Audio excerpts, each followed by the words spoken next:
It's January 26, 2020, the day the world of sports changed forever.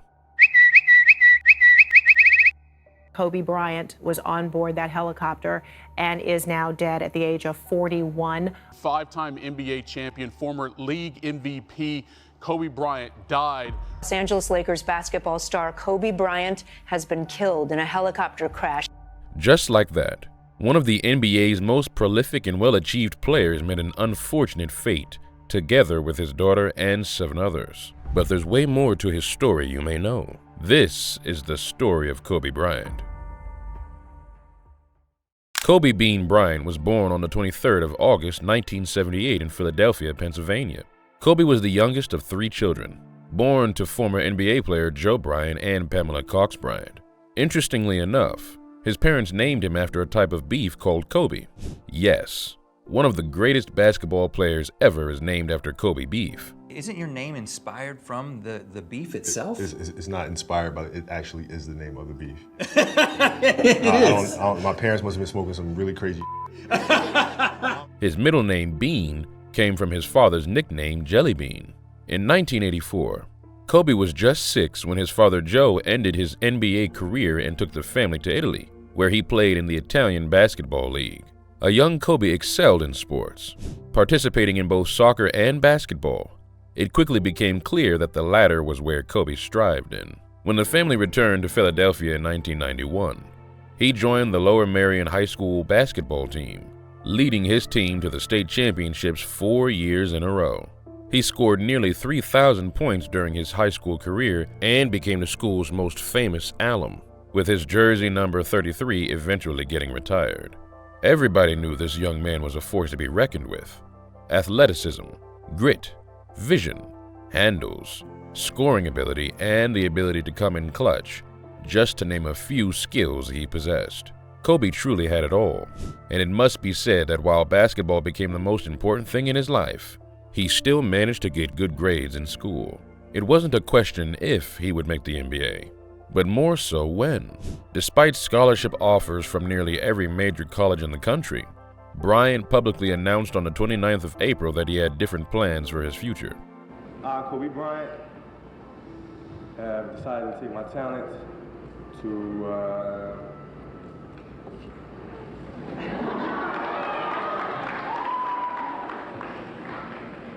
I have decided to skip college and take my talent to the NBA. It was a rare move for the time, with Kobe being only the 6th player to make the leap from high school straight to the big league. Many questions arose whether he made the right decision or not. With his mind set on making it to the NBA, Kobe started to work out with his hometown team, the Philadelphia 76ers, though that's not where he would ultimately get drafted to.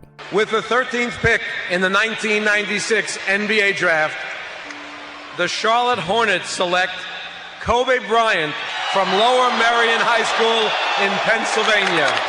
But there was a twist to his story. He didn't become a Hornet. Instead, he was subsequently traded to the Los Angeles Lakers, a trade that would change the course of NBA history. So how did that come about? Over the years, this deal has been broadly discussed, and all signs pointed to a master manipulation of the part of Kobe, his agent Arn Tellem, and then Lakers general manager Jerry West, who, it's been widely said, was so keen on getting Kobe that he effectively worked in cahoots with Tellem to limit Kobe's pre-draft exposure to other teams. They themselves allegedly started rumors that Kobe was far from ready from joining the NBA, and that he was way too young. It is also said that Kobe himself threatened to go play basketball in Italy if he was not somehow ending up with the Lakers.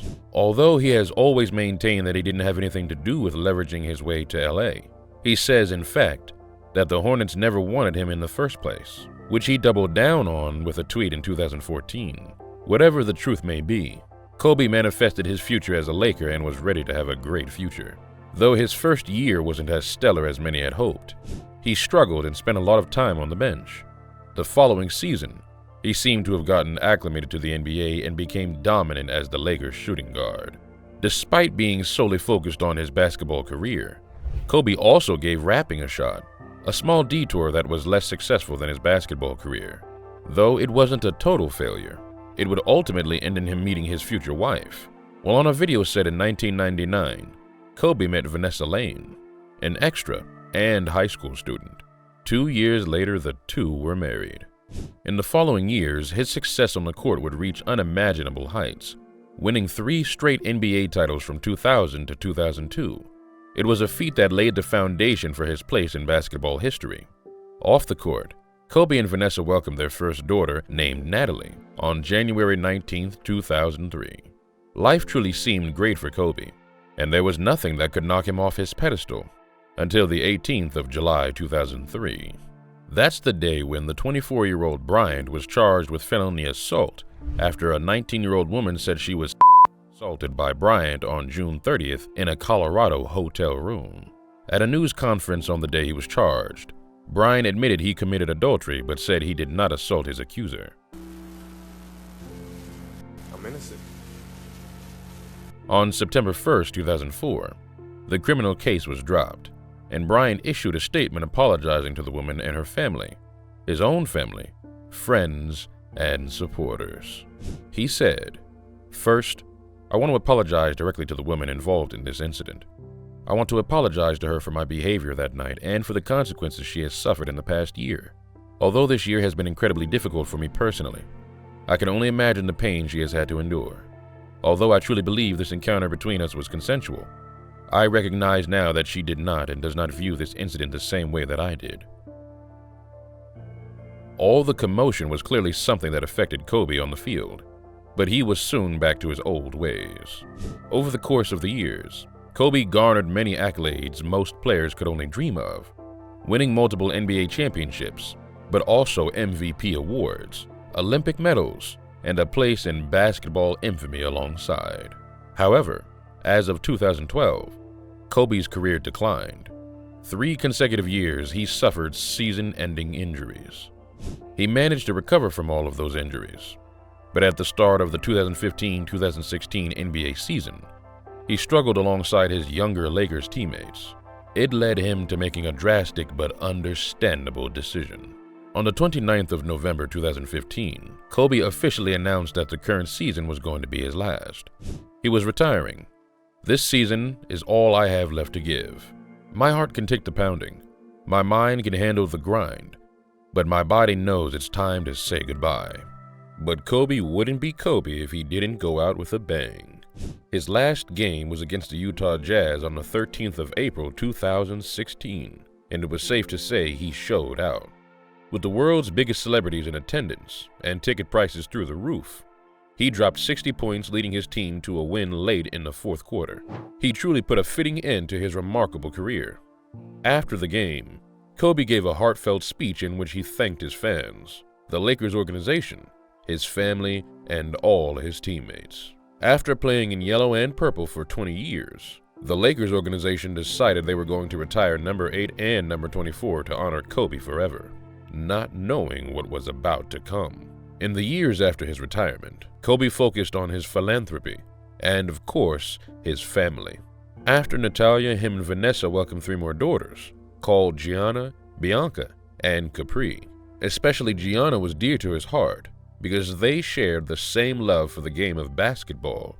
She pursued a career in basketball too, and wanted to become just as good, if not better, than her father. Kobe would always try his hardest to attend as many of her training sessions and games as he could. The same was the case on the 26th of January 2020, a day that started like none other for Kobe, but ended abruptly in a tragedy. That day, Kobe was scheduled to coach a tournament game at the Mamba Sports Academy. As he often did, Kobe traveled by helicopter to avoid LA traffic and optimize the time he had in a day. Together with his daughter Gianna, baseball coach John Altobelli, his wife Carrie, his daughter Alyssa, Peyton Chester, her mother Sarah, basketball coach Christina Mauser, and the pilot Ara Zabayan, they boarded the Sikorsky S-76B helicopter at John Wayne Airport in Orange County. At approximately 9:06 a.m., they headed to Camarillo Airport in Camarillo, an airport about 20 minutes by car from the Mamba Sports Academy, which was supposed to be their final destination. Flight history records show that the helicopter had been flying Kobe for several years and had flown the same journey the day before without incident. At one point, it was even wrapped in a special design for Kobe. For pilot Ara Zabayan, it was supposed to be a flight like none other. But it wouldn't be. Just like any other flight, whether it's an airplane or helicopter, the weather conditions play a major part in the overall safety of the flight. That morning, the Los Angeles Police Air Support Division had already grounded its police helicopters due to poor visibility and low ceiling, a pretty significant sign that the weather wasn't quite right that day. At 9:20 a.m., the helicopter neared the Burbank Airport airspace. Pilot Ara requested air traffic control permission to head west across the south side of the San Fernando Valley.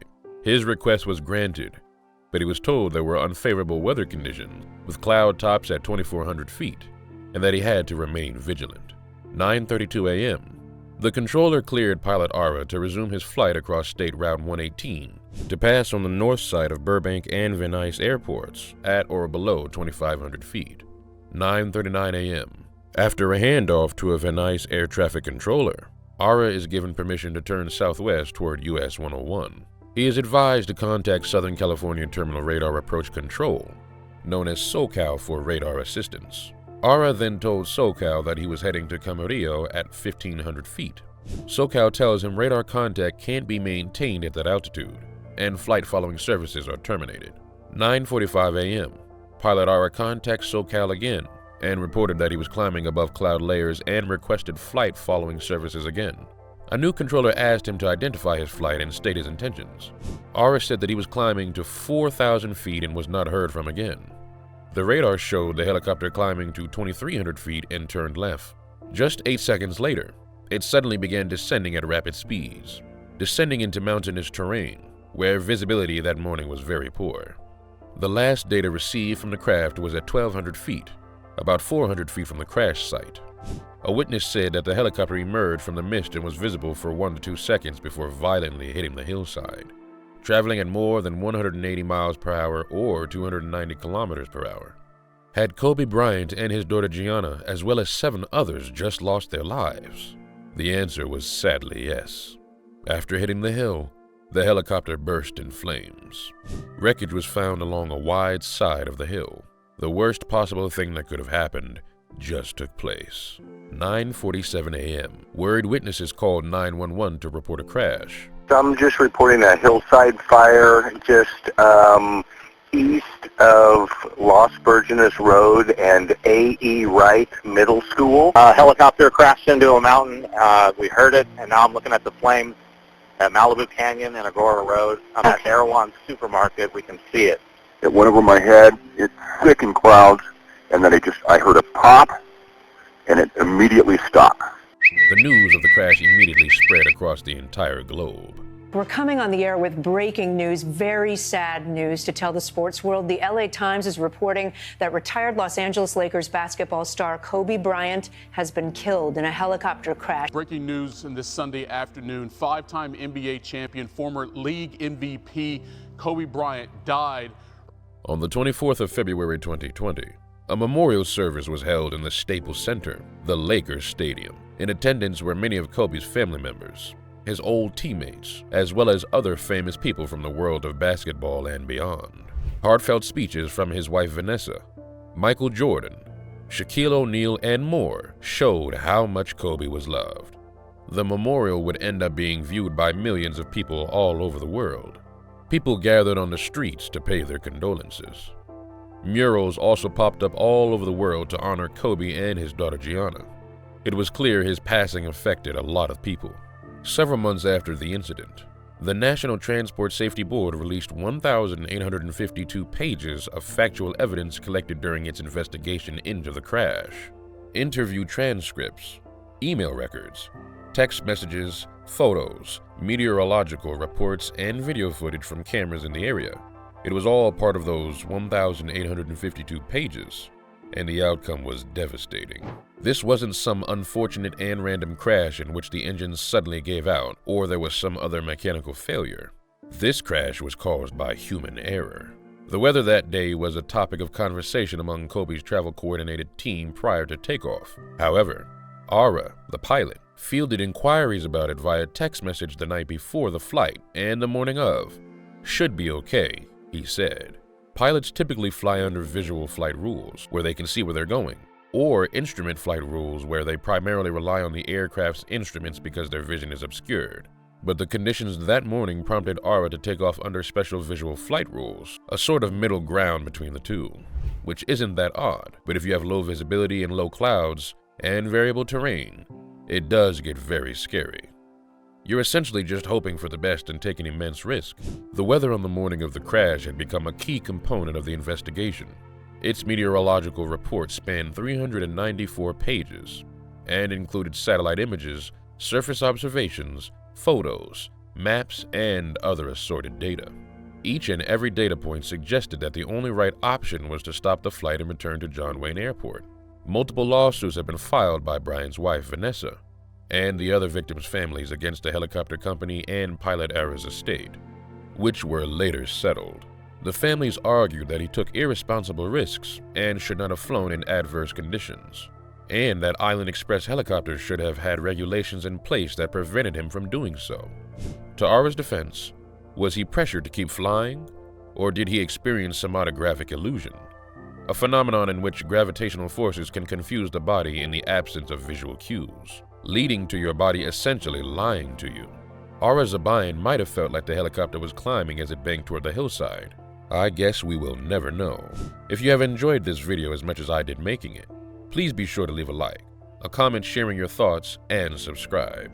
I'm planning to release 3 new videos a week for you all to enjoy, so be sure to stay tuned in. I hope to see you in the next one.